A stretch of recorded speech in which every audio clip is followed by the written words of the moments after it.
falar um pouquinho sobre a filosofia da religião, qual é o seu objetivo, quais são os seus problemas. E então, vamos seguir com isso.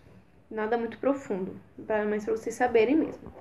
Bom, o objetivo da filosofia da religião é investigar processos racionais das crenças religiosas fundamentais, saber o significado de cada religião e procurar saber se elas são justificadas, né? E dentro da filosofia da religião, a maior relevância é saber da existência de Deus, né? E temos dois problemas diante disso, que é saber a definição de Deus, né? Saber se é possível descrevê-lo coerentemente com o que é propagado dele, com o que é dito na Bíblia, no Corão, ou que as outras pessoas acreditam, né? E também saber se as razões para crer em Deus são realmente pertinentes, né? Para a sua existência. E para essa questão, né, para esse segundo problema, nós temos alguns exemplos. Mas o que eu vou dar é o exemplo do astrônomo, por exemplo. Pense você em um astrônomo que acabou de descobrir um planeta entre Plutão e Netuno. E essa teoria o fez ficar muito famoso. Então, ele disse para todos que achou um novo planeta. Então, os outros astrônomos, logicamente, não vão simplesmente abaixar a cabeça para ele e aceitar diretamente o que ele falou. Não, eles vão procurar saber se isso é realmente verdade.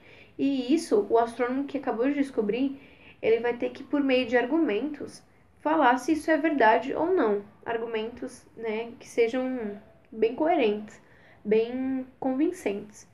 E provavelmente isso não vai bastar. Então ele vai ter que vai ter que trazer provas para esses outros astrônomos que esse planeta realmente existe, como por exemplo fotos desse planeta por meio de um telescópio.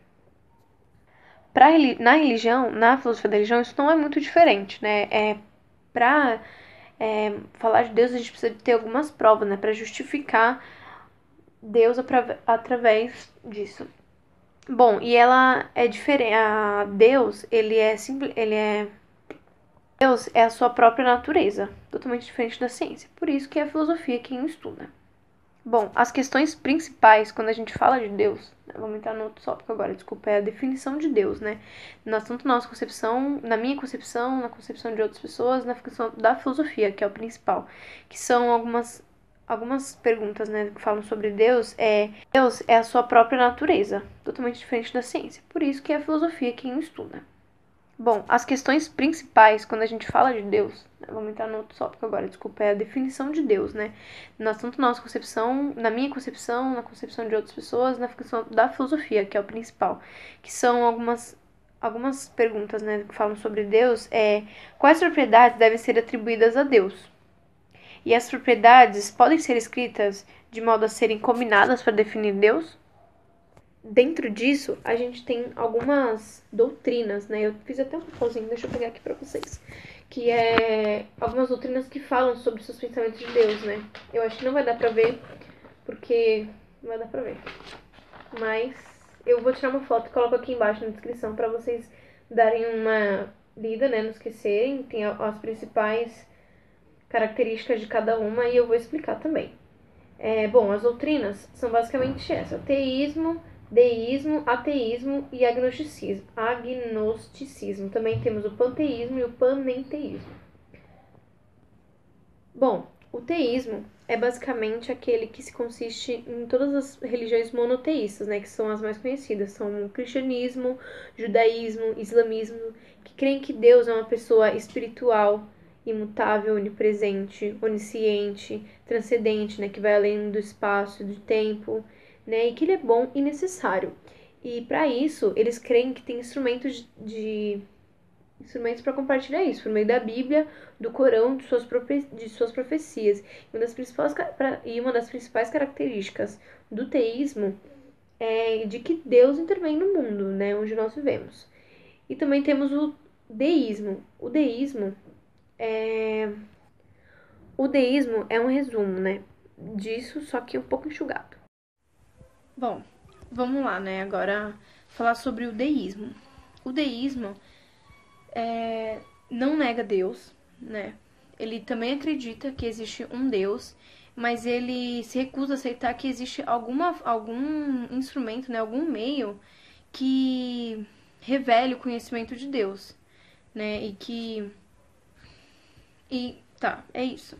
E depois, deixa eu ver, ele afirma que existe um Deus e também acredita que tem leis, né, que regem o mundo, que foram feitas por Deus. Só que eles negam totalmente a interferência de Deus no mundo, né? Ele acha que ele não intervém no nosso cotidiano, no nosso destino. E eles também não acreditam que Deus ouça as nossas preces, né? Os nossos pedidos a Ele. E basicamente o deísmo é isso, é acreditar em Deus, só que ele não acredita que Deus venha intervir no nosso cotidiano, né, no nosso dia a dia, nas nossas escolhas, ou que tenha algum meio de revelação dele. Também nós temos o panteísmo, que é onde eles acreditam que Deus se revela pelo universo da física, e o panenteísmo, que eles acreditam que Deus se revela em toda a natureza e não só no universo da física. Bom, nós temos também o ateísmo, que todo mundo conhece. O ateísmo é aquele que se diz que não acredita em Deus, que não acredita em nenhum tipo de divindade. E também nós temos o agnosticismo, que é o que dizem que não. É uma doutrina que fala que não. É impossível saber, né, se Deus existe, é impossível provar isso. Bom, e também tem. Bom, fechando esse tópico, né, fechando essa explicação, vamos para a coerência dos tributos.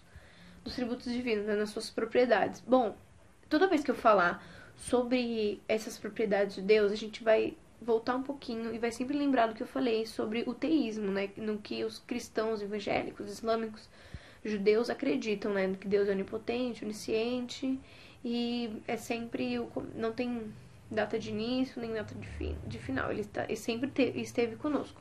Bom, vamos entrar em dois exemplos, né? Porque essas propriedades são muito complexas pra gente entender, né? Alguém que nunca nasceu, nunca vai morrer, é uma coisa muito complexa. Então vamos lá, uns exemplos. Vou dar o primeiro exemplo, que é o paradoxo da pedra. Bom, sabemos que, tendo em mente que Deus, né, é onipotente, todo-poderoso, tem poder para fazer todas as coisas logicamente possíveis aos nossos olhos, né? Porque nós temos também não acredita em Deus, que não acredita em nenhum tipo de divindade. E também nós temos o agnosticismo, que é o que dizem que não. É uma doutrina que fala que não. É impossível saber, né, se Deus existe, é impossível provar isso. Bom, e também tem. Bom, fechando esse tópico, né, fechando essa explicação, vamos para a coerência dos tributos. Dos tributos divinos, né, nas suas propriedades. Bom, toda vez que eu falar sobre essas propriedades de Deus, a gente vai voltar um pouquinho e vai sempre lembrar do que eu falei sobre o teísmo, né? No que os cristãos evangélicos, islâmicos, judeus acreditam, né? Que Deus é onipotente, onisciente e é sempre. Não tem data de início nem data de final. Ele sempre esteve conosco. Bom, vamos entrar em dois exemplos, né? Porque essas propriedades são muito complexas pra gente entender, né? Alguém que nunca nasceu, nunca vai morrer, é uma coisa muito complexa. Então vamos lá, uns exemplos. Vou dar o primeiro exemplo, que é o paradoxo da pedra. Bom, sabemos que, tendo em mente que Deus, né, é onipotente, todo-poderoso, tem poder para fazer todas as coisas logicamente possíveis aos nossos olhos, né? Porque nós temos também algumas profecias que dizem o contrário. Mas, se Deus criasse uma pedra que não levantasse, na verdade, ele não poderia não levantá-la. Né? Se ele criou uma pedra que não levanta, ela não pode levantar de maneira nenhuma. Então, ele não poderia levantá-la. Então, criou-se aí um paradoxo. Se Deus não pode, ele não criaria porque ele não poderia levantá-la? Se Deus não pode levantar essa pedra que ele criou, então isso quer dizer que é algo também que ele não possa fazer, além de levantar a pedra. Então, aí ficam em dúvida e a controvérsia sobre a sua onipotência. E tem também o problema do mal. O problema do mal é que todos sabemos que o mal existe no mundo. Deus também sabe que o mal existe no mundo. Então, se ele é onipotente, ele não quer que o mal exista no mundo e quer impedi-lo, porque com a sua onipotência, com todo o seu poder, ele não simplesmente termina com o mal no mundo. Então essas são algumas das coerências dos tributos, né? Que alguns estudiosos dizem que isso não tem coerência, né? Essas propriedades de Deus que entram em conflito. Porque é exatamente isso que eu acabei de falar, né? O mal existe, então por que a sua grande bondade e poder não acaba com ele? Então basicamente é isso, galera. Olá, boa noite. Vou falar basicamente, rapidinho, como era o pensamento religioso na era medieval. O período medieval, ele foi marcado pelo terror, onde houve influência religiosa, bruxaria, desigualdade social, tortura, entre outros. A tortura, ela foi uma medida tomada efetiva pela época, porque ela simbolizava para os demais o poder de Deus e do Estado na sociedade, para aqueles que ousassem transgredir as regras impostas. A influência da igreja na sociedade medieval, ela veio junto com a Inquisição no século XIII na Europa.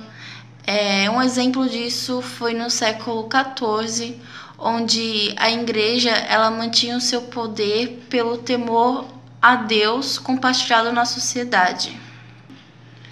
Assim, aqueles que não condissem com os ideais da igreja, a mesma escolheria uma punição adequada a eles. Para os religiosos, quanto pior for a punição, mais ficaria mais claro para a sociedade que eles, em hipótese alguma, poderiam quebrar as regras impostas pela igreja. Okay. O historiador italiano Carlo Ginzburg aponta a definição de alteza, aquilo inestimável, o que pode ou não ser questionado. Esse simbolismo reflete tanto na manutenção de uma esfera política quanto de uma esfera religiosa. A esfera política ela é super conservadora quando se trata de hierarquia política, obviamente, e social.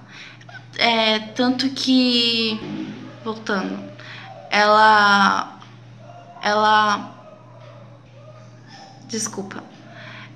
censura de maneira atroz voltando de novo, ela censura de maneira atroz aquele que desafiar o que foi imposto pelo Estado. Frisa-se que a esfera religiosa caminha juntamente com a esfera política, fazendo que uma reforce o poder da outra. E os demais dogmas eram incontestáveis. Eles defendiam que era inválido tentar conhecer o poder de Deus. Para Carlo, Carlo aponta que esse foi um momento muito difícil de compreensão para os historiadores em relação à política e a filosofia, a política e a religião andarem juntos nessa sociedade. Rapidinho sobre os delitos da fé. O controle social exercido pelo Santo Ofício era muito aprimorado e qualquer ameaça a este poderia ser banido. E foi a partir disso que surgiu caça às bruxas, que seria uma irradiação do mal. Segundo Robert Monroe, a caça ela tem 3 elementos. O primeiro elemento seria a forte crença cristã. O segundo elemento seria experiência visível a todos os processos judiciários. E o terceiro elemento seria o julgamento divino. Esses 3 elementos seria uma tradição da época que colabora com a função e a legitimidade do poder eclesiástico. Desculpa por essa parte. Essa caça poderia vir de um julgamento secreto, enfim, poderia ser de pequenos detalhes, uma mulher tá andando estranha, uma pessoa tá agindo estranho, ela deve estar com alguma coisa, e já denunciavam sem nenhum motivo, e essas denúncias, essas evidências não eram dadas aos acusados. Simplesmente eles não sabiam porque estavam lá e poderiam pagar um preço muito caro por estar lá, se é que me entendem.